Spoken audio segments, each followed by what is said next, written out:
There's never been a spacecraft before that attempted to orbit the planet Mercury. Once we're in orbit around Mercury, we face a severe thermal challenge. In fact, there's two of them. One is the sun, because the sun is as much as 11 times brighter at Mercury's orbit than it is at Earth's orbit. And MESSENGER solves that with a shade, a parasol. This sunshade made out of a ceramic silicate cloth is such a good insulator that the sun-facing side is 350 degrees centigrade at Mercury's closest approach to the sun, but the backside, where all the instruments are, where all the electronics are, stays at room temperature.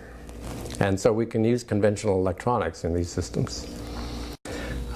We can't do that with the solar arrays. The solar arrays must face the sun. They're the source of power on the spacecraft. So we had to go to some special designs with electronics that could withstand high temperatures, to the use of mirrors, which you see here alternating with the solar cells on these panels to reflect a lot of the solar energy.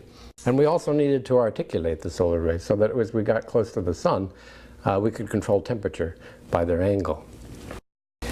But I said there were two thermal hazards at Mercury, one being the sun, the other is Mercury itself.